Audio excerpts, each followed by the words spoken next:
Apa ini orang? Ini banyak stok ni nampak. Ini semua simpan belakang semua ini muka. Ini viral TikTok, mesti viral TikTok ni.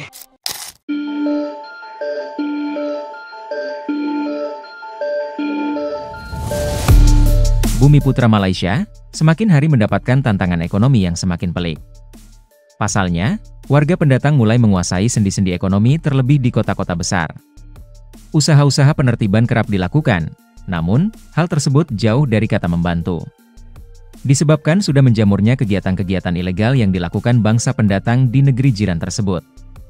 Ketidakberdayaan ini membuat para pendatang bebas melakukan aksinya seakan berada di rumahnya sendiri. Membuat rakyat Bumiputra Malaysia semakin larut dalam kegelisahan. Sudahlah harga-harga kebutuhan semakin mahal, ditambah kerampokan pula. Rakaman video Aloya 36 menunjukkan kemarahan beliau yang pergi ke kedai yang diuruskan oleh warga Bangladesh untuk membeli minyak masak paket. Namun malangnya pelanggan tersebut diberitahu bahawa minyak masak tidak ada. Apa yang membuatkan situasi ini lebih menyakitkan adalah ketika pelanggan itu melihat dengan mata kepalanya sendiri. Warga Bangladesh tersebut sedang mengangkut berkotak-kotak minyak masak paket untuk dimasukkan ke dalam keretanya. Keadaan ini menimbulkan kemarahan dan kekecewaan kerana jelas sekali terdapat penipuan yang berlaku di kedai tersebut. Rakyat Malaysia semakin tertekan dengan tindakan warga asing yang tidak beretika ini dan lebih menyedihkan apabila pihak berkuasa seolah-olah tidak memihak kepada rakyat yang terkesan. Peristiwa ini dilaporkan berlaku di Tropicana Aman Sinaria Kuala Langat dan ia menjadi satu lagi bukti bahawa rakyat tidak boleh membiarkan warga asing terus berniaga tanpa pengawasan yang ketat. Ni orang jual. Tu minyak ada, dia kata ada. Ni banyak stok ini belakang. Apa ini orang? Ini banyak stok ni nampak. Ini semua simpan belakang semua ini muka. Ini viral TikTok, mesti viral TikTok ni. Mesti viral TikTok. Nampak ada pegang apa?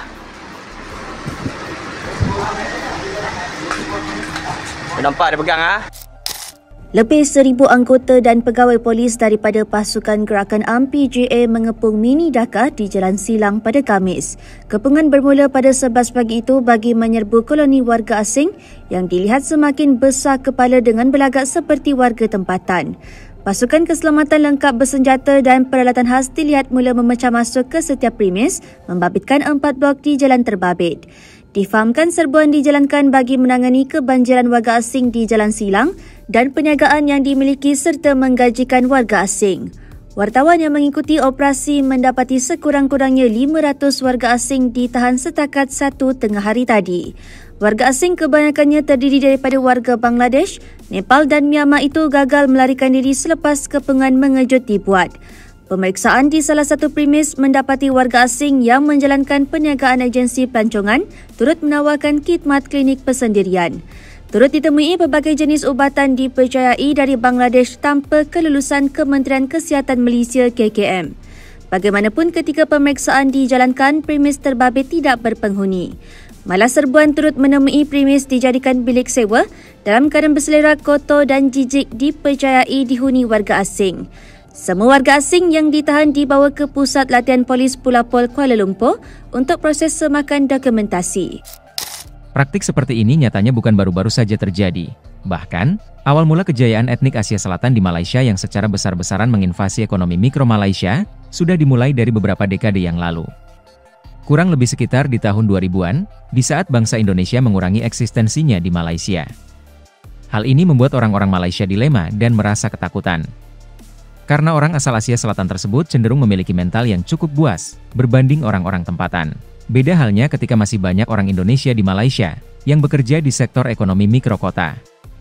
Nyali orang-orang Asia Selatan cenderung masih dapat diredam. Karena orang tempatan masih memiliki kawan yang bermental baja dan siap membela, serta sangat menghormati tuan rumah. Dan seterusnya masih dalam perkembangan yang sama, nampaknya warga Nepal dan juga Bangladesh telah turut pun orang kata menjadi tuan kedai kepada premis-premis yang berada di Jalan Yap Ahluai. Biarpun sewa kedai dikabarkan sekitar RM20,000 sebulan, tetapi ia bukan satu bebanan kerana mereka mampu untuk membayar sewa tersebut, dan ini juga dibantu perniagaan mereka dengan berkembang secara pesat dan membolehkan mereka menguasai aktiviti ekonomi di kawasan berkenaan.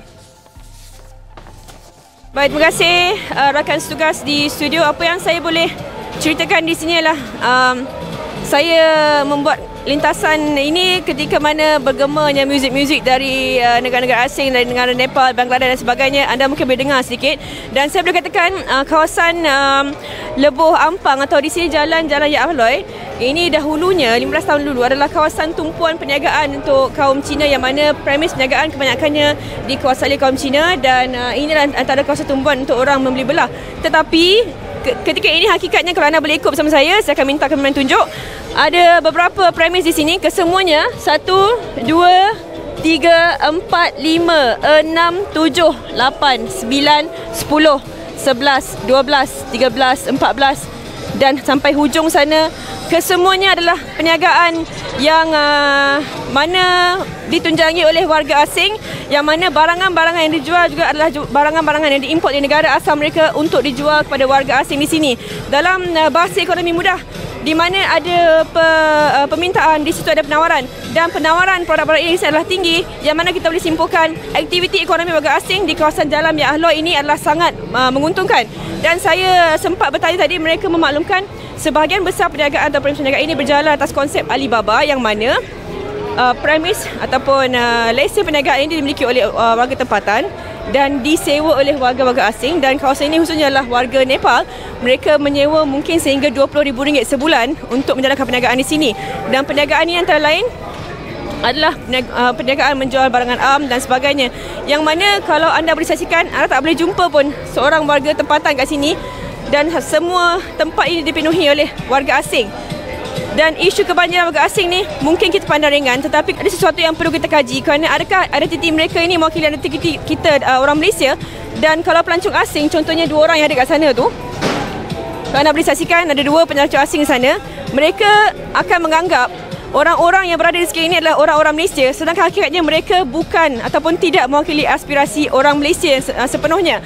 Dan ini sesuatu yang perlu dilihat dengan lebih serius oleh pihak berkuasa, bagaimana mereka boleh membanjiri kawasan ini, yang mana perniagaan ini semuanya dimiliki oleh warga tempatan, tapi akhirnya diuruskan perniagaan itu oleh warga asing.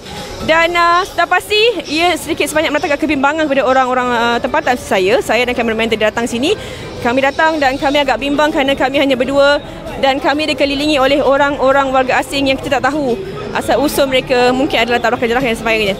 Dan kita akan bawa ke laporan selanjutnya dalam buletin selepas ini. Kembali berdarakan tugas di studio. Merasa nyaman di Malaysia, tentu saja membuat pendatang utamanya asal Asia Selatan tidak ingin balik. Alasannya sudah jelas, negara mereka tidak lebih menjanjikan daripada Malaysia. Untuk itu, dengan keuntungan yang mereka dapatkan, mereka berusaha menetap di Malaysia untuk selama-lamanya tanpa kembali ke negara asal.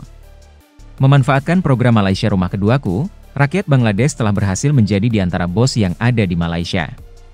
Bisa dibayangkan bagaimana perasaan penduduk tempatan di sana, yang semakin lama, semakin merasa berada di negara asing.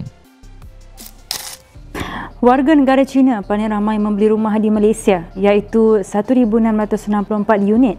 Manakala Bangladesh pula berada di ranking ketiga tertinggi dengan 250 unit daripada 10 warga negara asing yang memiliki hartanah di negara ini, menerusi program Malaysia Rumah Keduaku MM2H.